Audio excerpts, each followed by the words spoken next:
اللہ ہمارا مالک، ہمارا رب، ہمیں پیدا کرنے والا، لیکن کیا ہم اسے ویسے جانتے ہیں جیسے اسے جاننے کا حق ہے؟ تو چلیں اللہ کو جاننے کی کوشش کرتے ہیں ان پیارے ناموں سے جو اللہ نے ہمیں سکھائے۔ الرحمن الرحیم المالک القدوس۔ ایٹریبیوٹس آف اللہ، RJ ماوش کے ساتھ۔ بسم اللہ الرحمن الرحیم۔ شروع کرتی ہوں اللہ کے نام سے جو نہایت مہربان اور نہایت رحم کرنے والا ہے۔ آج ہم اللہ کے جس ایٹریبیوٹ کی سب سے پہلے بات کریں گے وہ ہے عزیز۔ عزیز کا لفظ 3 حرفی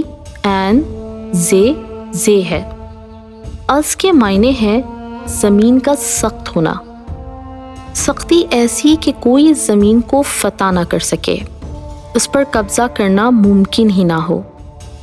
اس سے عزیز کے معنی بنتے ہیں وہ ذات جس کے پاس بہت طاقت ہو، اس کو کوئی فتح نہ کر سکتا ہو، لیکن وہ ہر ایک کو کنٹرول میں رکھے ہوئے ہو۔ عزیز کا ایک اور معنی بہت عزت والا ہونا بھی ہے، یعنی وہ جو کسی بہت عزت دار مرتبے پر فائز ہو، جس کی عزت کرنا سب پر لازم ہو، سب سے زیادہ عزت والا۔ عزت کیا ہوتی ہے؟ آج کل لوگ شہرت کو عزت سمجھتے ہیں۔ کوئی مشہور ہو گیا تو لوگ کہتے ہیں کہ اللہ نے اسے بڑی عزت دی، اسے تو بہت لوگ جانتے ہیں۔ لیکن شہرت کا مطلب یہ نہیں کہ انسان کی عزت بھی ہو۔ عزت دار تو وہ ہوتا ہے جو زمانے بھر میں معزز ہوتا ہے، جس کی صداقت کی دنیا گواہ ہو، لوگ جس کے پاس اپنی امانتیں محفوظ سمجھتے ہوں، وہ جو کہے تو لوگوں کو یقین ہو کہ وہ سچ کہہ رہا ہے، وہ جس کی نیک نامی سارے میں مشہور ہو۔ عزت کمانی پڑتی ہے اپنی ویلیوز کا خیال رکھتے ہوئے۔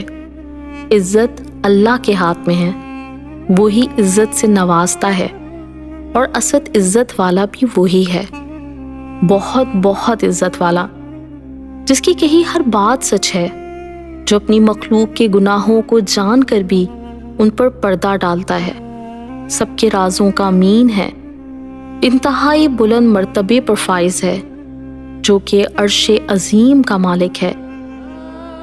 العزیز کے ایک اور معنی ہے قیمتی، وہ جو نایاب ہو، جو دل سے بہت قریب ہو۔ اللہ تعالیٰ ہمارا رب ہے، ہمارے دلوں کا مالک۔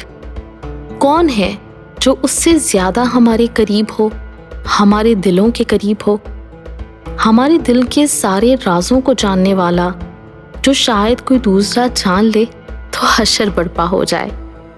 سوچے ذرا، ایک دوسرے کے دل کے خیالات سے اگر ہم واقف ہو جائیں تو دنیا میں تباہی نہ آ جائے، لیکن ہمارا رب ہمارے خیالات پر ہمیں جج نہیں کرتا، وہ ہمارے راز محفوظ رکھتا ہے، وہ ہمیں تباہی کے دہانے سے بچا لیتا ہے۔ اسے زیادہ ہمارا کوئی اپنا نہیں ہے۔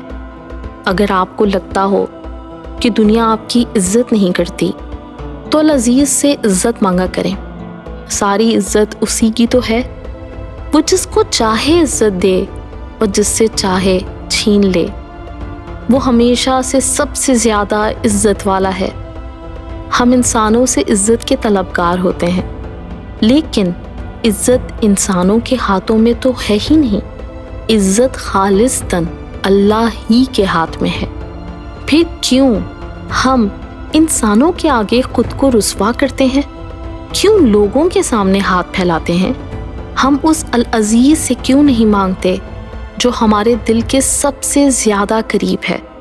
آخر کب ہم اپنے رب سے مانگنا شروع کریں گے؟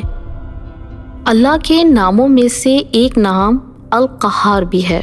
قہار قاف ہے رے سے نکلتا ہے۔ اس کے 3 بنیادی معنی ہیں۔ پہلا مغلوب، غلبہ، غالب، اور دوسرا زیر کرنا اور محکوم کرنا، اور تیسرا اور اصل معنی سب اس کی مرضی سے ہوتا ہے، اور ضروری ہے کہ اس کی رضا کو تسلیم کیا جائے۔ ہمیشہ غالب رہنے والا، جس کے آگے تمام مخلوقات سر تسلیم خم کرتی ہیں، القہار، پوری کائنات پر حاوی ہے، وہ کسی بھی مخالفت پر غالب ہے اور اس کی مرضی اٹل ہے۔ بعض اوقات اس لفظ قہار پر لوگ سمجھتے ہیں کہ نعوذ باللہ اللہ کسی پر ظلم کرتا ہے۔ نہیں، بالکل بھی نہیں۔ جب بچہ پہلی بار آگ دیکھ کر اس کی طرف لپکتا ہے تو ماں باپ اس کو روکتے ہیں نا، بعض اوقات تھپڑ بھی لگا دیتے ہیں، لیکن کیا یہ ظلم ہوتا ہے؟ نہیں، یہ فکر ہوتی ہے۔ اسی طرح اللہ ہماری فکر کرتا ہے۔ وہ اپنی مرضی ہم پر مسلط اس لیے نہیں کرتا کہ ہم پر ظلم کرے، بلکہ وہ چاہتا ہے کہ ہمیں بچائے نقصان سے، شر سے۔ ہمیں اس کی رضا پر سر تسلیم خم کرنا ہوگا، اپنی خواہشات کے غلام نہیں بنے۔ خود کو خواہشات، دنیاوی آسائشوں کا غلام نہیں، اپنے مالک حقیقی کا غلام بنائیے۔ اللہ القابض ہے، روکنے والا، روک دینے والا، وہ جو چاہے وہ ہو جاتا ہے۔ وہی امیر کو امیر اور غریب کو غریب کرنے والا ہے۔ وہ موت کے وقت تمام روحوں کو لینے والا ہے۔ وہ مومنوں کی طرف اپنا ہاتھ پھیلاتا ہے تاکہ وہ اس کی طرف رجوع کریں اور توبہ کریں۔ وہی ہے جو رزق، ہماری زندگیوں اور ہمارے دلوں کو محدود کرتا ہے۔ اللہ العزیز ہے، عزت دینے والا، معزز کرنے والا، سب سے زیادہ عزت والا۔ وہ القہار ہے، ہم سب پر غالب۔ وہ القابض ہے، برائی سے روکنے والا، شر سے بچانے والا۔